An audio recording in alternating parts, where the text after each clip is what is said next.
Tadam, me revoilà, je sais, t'attends ça depuis un an, le retour du calendrier de l'Avent spécial correction. J'ai pas trouvé de filtre Noël sur Insta, je suis outrée. En attendant, t'as ce filtre hiver et je vais chercher une solution bien évidemment. Je démarre avec la différence entre quoique en un mot et quoique en deux mots.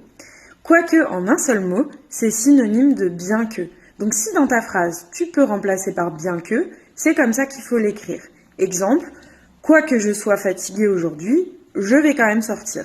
Bien que je sois fatiguée aujourd'hui, je vais quand même sortir. Quoique en deux mots, c'est synonyme de peu importe. Quoi qu'il se passe aujourd'hui, je sortirai quand même. Peu importe ce qu'il se passe aujourd'hui, je sortirai quand même. Jour 2 donc, et je te parle d'un pléonasme que je rencontre très souvent dans mes corrections. Il s'agit de ressentir un sentiment. Le mot sentiment, étymologiquement, il vient du verbe sentir. Et le verbe ressentir est lui-même un dérivé du verbe sentir. Ressentir un sentiment, ça revient donc à dire deux fois la même chose. Si dans ta construction de phrase tu veux garder le mot sentiment, préfère plutôt j'éprouve un sentiment ou je suis envahi par un sentiment de, etc. Si dans ta construction de phrase tu préfères garder ressentir, eh bien à ce moment-là tu peux dire je ressens de la colère, de la tristesse, de l'amour, une émotion, tout ça c'est correct. Mais ressentir un sentiment, ça ne l'est pas. Jour 3 du calendrier de l'Avent et je démarre avec une question. Comment tu conjugues le verbe dissoudre au passé composé ? J'ai, etc. Je te laisse réfléchir. Si tu as répondu j'ai dissous, tu as dissous, il, elle a dissous, etc. Bravo à toi, c'est correct. Si tu as répondu j'ai dissolu, tu as dissolu, etc. Ça n'est pas correct, mais la confusion est très fréquente, ne t'en fais pas, c'est pour ça que j'en fais une story du calendrier de l'Avent. Le mot dissolu, il existe, il est très peu employé, mais c'est un adjectif qui désigne une personne débauchée. Et attention, autre confusion, quand on emploie le participe passé du verbe dissoudre, c'est-à-dire dissous, on l'écrit toujours avec un S. J'ai dissous, D-I-2-S-O-U-S. Dissous avec un T, ça existe au présent. Il ou elle dissout. Jour 4. Est-ce que tu connais l'expression par acquis de conscience ? Elle est associée à une erreur fréquente qui consiste à utiliser le participe passé du verbe acquérir et donc à l'écrire avec un S. Or, ce n'est pas le verbe acquérir qui est utilisé ici dans cette expression, mais bien le verbe acquitter. En fait, quand tu dis « j'ai fait ci ou ça par acquis de conscience », ça veut dire que tu acquittes ta conscience de quelque chose. Tu veux avoir la conscience tranquille. C'est d'ailleurs un moyen mémotechnique pour t'en souvenir, avoir la conscience tranquille, qui commence par un T, on met un T à acquis. Bonjour Jour 5, que je démarre à nouveau avec une question. Si je te dis les noms tentacule, échappatoire et abysse, tu me réponds que ce sont des noms masculins ou féminins, sans tricher. Je te pose ces questions parce qu'il y a souvent confusion au niveau du genre de ces noms. Je démarre par abysse, qui est un nom masculin. On dit bien un abysse et pour t'en souvenir, tu peux penser à deux de ses synonymes.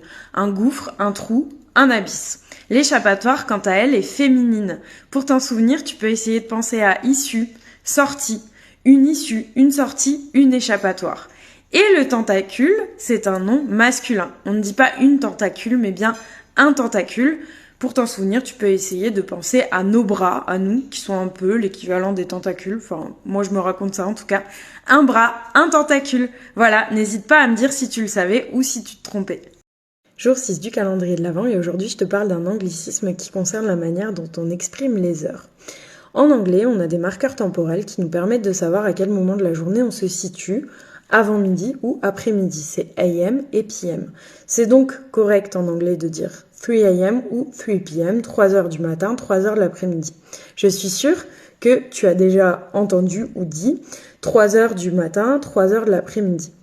Or, en français, on fonctionne avec un système de 24 heures. Il faut normalement dire il est 3 heures ou il est 15 heures. C'est la manière dont on devrait s'exprimer. Seulement, c'est devenu tellement courant de dire il est 3 heures du matin, par exemple, que moi, dans un roman, si je le vois écrit, je vais avoir tendance à le laisser. parce que j'aurais peur sinon qu'il y ait une confusion pour les lectrices et les lecteurs si on laisse simplement il est 3 heures. En revanche, si je vois écrit il est 3 heures de l'après-midi, jour 7 et aujourd'hui je te parle de un de ceux qui ou une de celles qui. Si tu utilises un de ceux qui ou une de celles qui, le verbe qui vient après s'accorde toujours au pluriel. Exemple, une de celles qui joue dans le film en est aussi la réalisatrice. Pourquoi on met joue au pluriel? Eh bien parce que la phrase signifie parmi toutes celles qui jouent dans le film, il y en a une qui en est aussi la réalisatrice. Oui, du calendrier de l'Avent, je te parle de construction de phrase avec le participe passé du verbe faire. Le participe passé du verbe faire, c'est fait, F-A-I-T. Quand il est suivi, ce participe passé, d'un verbe à l'infinitif, il est toujours invariable et peu importe le sujet de la phrase. Je vais te donner des exemples pour que ce soit plus concret. Alors, quand le sujet de la phrase est masculin et singulier, la question ne se pose pas. Voilà, on va dire ou écrire très naturellement, il s'est fait tatouer. Maintenant, si le sujet de la phrase est féminin ou pluriel, on peut avoir tendance à vouloir accorder, alors que ça n'est pas correct. On ne dit pas ou on n'écrit pas « elle s'est faite tatouer », mais bien « elle s'est fait tatouer ». De la même manière qu'on n'écrit pas « ils se sont fait tatouer » en écrivant « fait » F-A-I-T-S. On écrit « ils se sont fait tatouer » en laissant F-A-I-T. Fait plus infinitif, c'est toujours invariable. Jour 9 du calendrier de l'Avent, je te parle de l'expression être près d'eux ou ne pas être près d'eux. Exemple, il n'est pas prêt de renoncer à ses rêves. Alors souvent dans cette expression, je vois prêt écrit P-R-E accent circonflexe T. Prêt écrit comme ça veut dire être préparé pour quelque chose, être disposé à faire quelque chose. Or, si je reprends mon exemple, il n'est pas prêt de renoncer à ses rêves, ça veut dire qu'il n'est pas sur le point de renoncer à ses rêves. Il n'est pas proche du renoncement. Et donc, prêt, ça s'écrit P-R-E, accent grave, S. Et si le sujet est féminin, ça ne change rien, ça s'écrit également comme ça. Elle n'est pas prête de renoncer à ses rêves. Elle n'est pas proche du renoncement. Elle n'est pas sur le point de renoncer. En revanche, tu peux tout à fait dire, elle n'est pas prête à renoncer à ses rêves. Elle n'est pas disposée à renoncer à ses rêves. Elle n'est pas préparée pour renoncer à ses rêves. Et pareil au masculin, bien sûr, il n'est pas prêt. Jour 10 du calendrier de l'Avent et je te parle d'un pléonasme que je rencontre extrêmement souvent. Je commence par te donner une des définitions du verbe allumer. Dans l'une de ces définitions, il signifie faire fonctionner une source de lumière. Tu peux donc allumer des phares, tu peux allumer une lampe, tu peux allumer une bougie, mais allumer la lumière, c'est un pléonasme. Jour 11 du calendrier de l'Avent et je démarre à nouveau avec une question. Comment tu écris l'expression « il pleut à verse » ? Si tu l'as écrit en 2 mots, à plus loin, verse, bravo à toi. Si tu l'as écrit en un seul mot comme une averse, ça n'est pas correct, mais ne t'en fais pas, l'erreur est fréquente.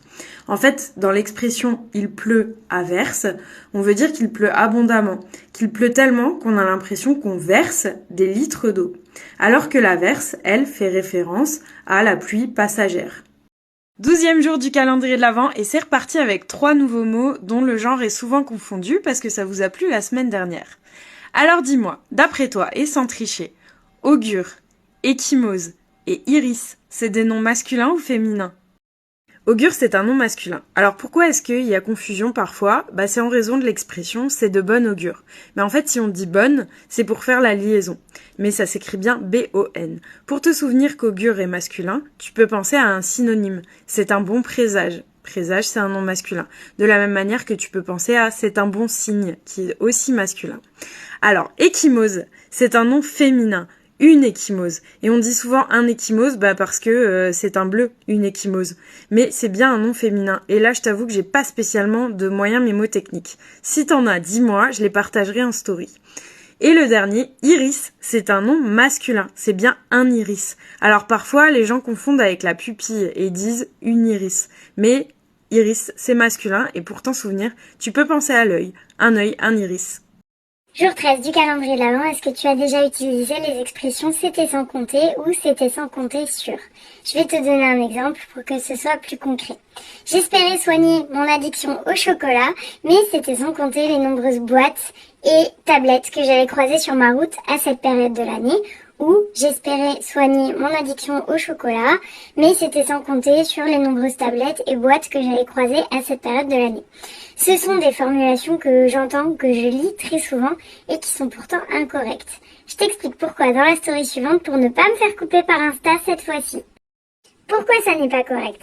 Eh bien, si je dis c'était sans compter les tablettes et les boîtes de chocolat, ça renvoie à l'aspect numéraire de compter.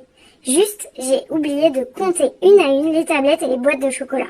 On est d'accord que c'est pas ce que je voulais dire, moi, dans ma phrase.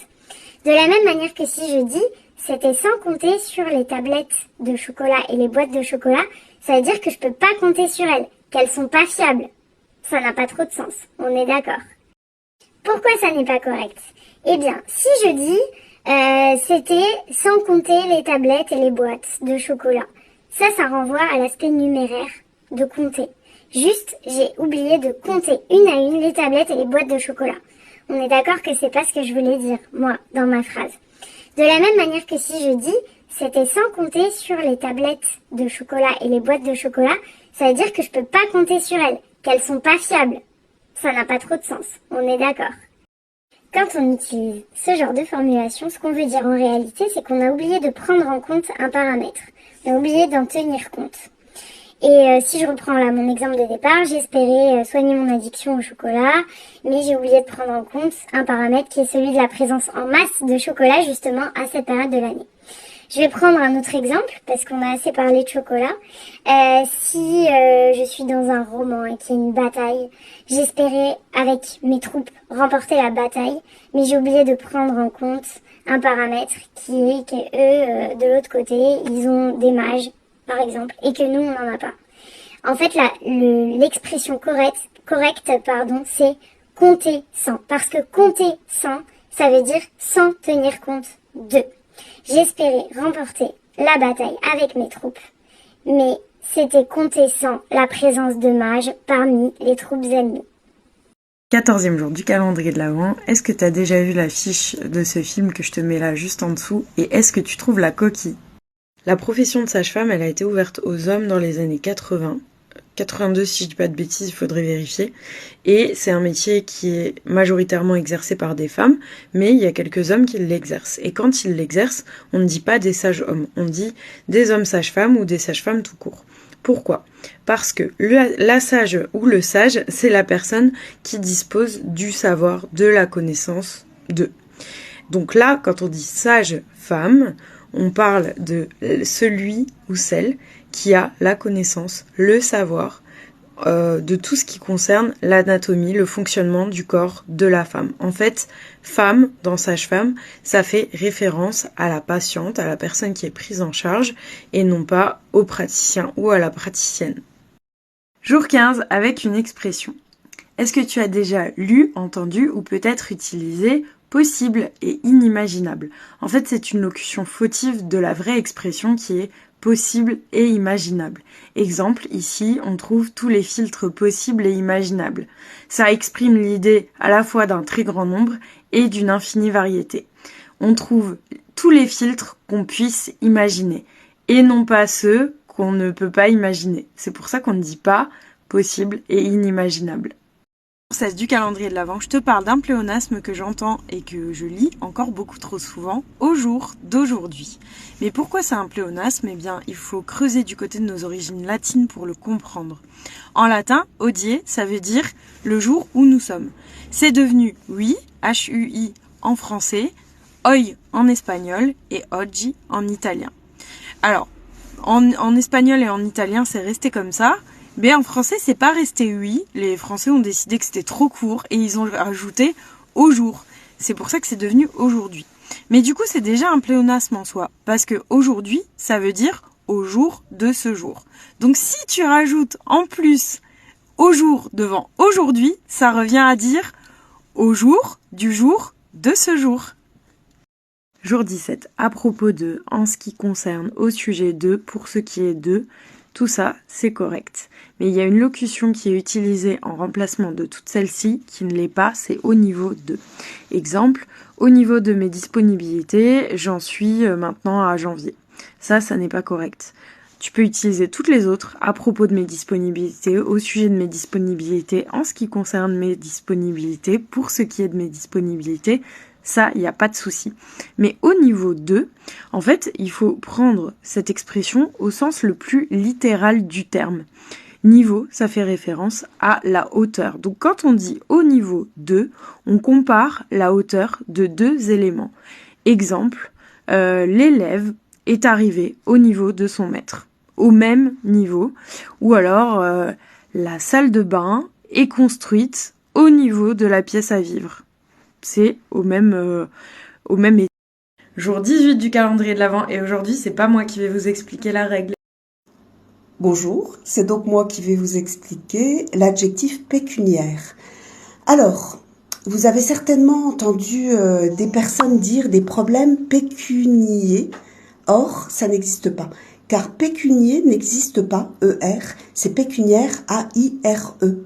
Donc un problème pécuniaire et non pas un problème pécunier. L'erreur vient sans doute de la confusion avec financier, financière, ce qui conduit certaines personnes à écrire pécuniaire E accent grave RE au féminin et qui vont utiliser au masculin pécunier ER, donc pécuniaire AIRE. Jour 19. Est-ce que tu as déjà dit... C'est une horreur ce filtre, c'est pas grave, j'y vais comme ça. Est-ce que tu as déjà dit d'une personne qu'on ne peut pas arrêter qu'elle est inarrêtable ? Eh bien en fait c'est un anglicisme, ce mot n'existe pas en français. Ça vient de unstoppable, mais on n'a pas l'équivalent en français. Tu peux dire que la personne semble imbattable, invincible. Alors tu vas me dire que ça traduit pas tout à fait la même idée et je suis d'accord avec toi. Malheureusement, pour l'instant, contrairement à d'autres anglicismes, celui-ci n'est encore pas entré dans notre langue. Jour 20. Quand écrire E-A-I, A-I-E, A-I-E-S ou A-I-T ? Je vais y aller en plusieurs fois et je commence par le plus simple. E-A-I, c'est le verbe avoir conjugué au présent de l'indicatif à la première personne. J'ai un chat. Voilà, j'ai un chat, ça s'écrit bien A-I. C'est aussi l'auxiliaire du verbe avoir qui sert à former le passé composé. Exemple, j'ai mangé. Voilà. Et quand on dit par exemple c'est moi qui ai mangé, ça s'écrit également AI. AIE maintenant, tu peux le rencontrer dans deux situations. À l'impératif, à la deuxième personne. Exemple, aie confiance en toi. Ça s'écrit AIE. Et ensuite, tu peux le rencontrer au subjonctif présent, à la première personne. Alors, comment reconnaître du subjonctif quand tu as dans ta phrase un que ? Par exemple, il faut que j'aie mangé avant de partir au travail. Toujours la bouffe, très présente dans mes exemples. AIES et AIT, c'est aussi du subjonctif présent, à la deuxième personne et à la troisième personne. Exemple, je vais reprendre mon exemple en fait de tout à l'heure. Il faut que tu aies mangé avant de partir au travail, ça s'écrit AIES. Et il faut qu'elle ait mangé avant de partir au travail, ça c'est AIT. Voilà. Et AIS, ça n'existe tout simplement pas. Tu peux l'effacer de ta tête, le AIS.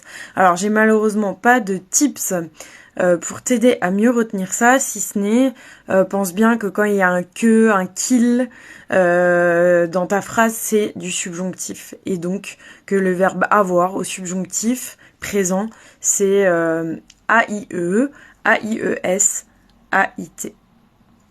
Tout ça, c'est évidemment au singulier parce qu'au pluriel, il y a moins facilement la confusion. Jour 21. Est-ce que tu peux me dire ce que veulent dire les mots lurette, fort, F-O-R, fur, F-U-R, franquette ou encore prou, P-R-O-U? Si tu n'as pas su répondre à ma question, ne t'en fais pas, c'est normal. En fait, si tu cherches individuellement ces mots dans le dictionnaire, tu les trouveras pas. Ou alors, à force de farfouiller, tu vas peut-être trouver des définitions très anciennes et obscures pour certains d'entre eux.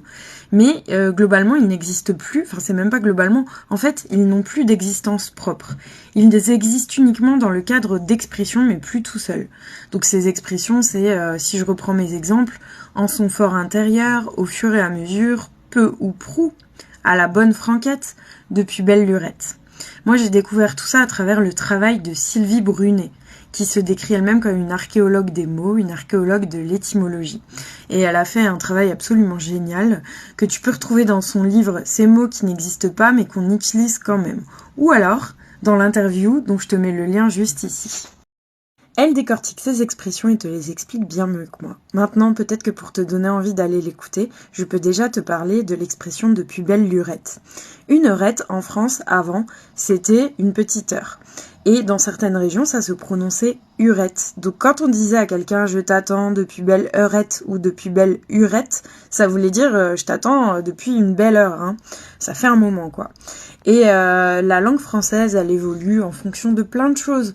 Mais entre autres, en fonction de ses prononciations, de la torsion de certains mots, de certains régionalismes aussi. Et dans le cadre de cette expression, quand on disait « depuis belle lurette », quand on le disait comme ça, assez vite, depuis belle lurette, à force, les gens ont cru que c'était belle lurette. Et c'est pour ça que c'est devenu comme ça, belle lurette. Mais à l'origine, ça vient de eurette, qui se prononçait urette dans certaines régions.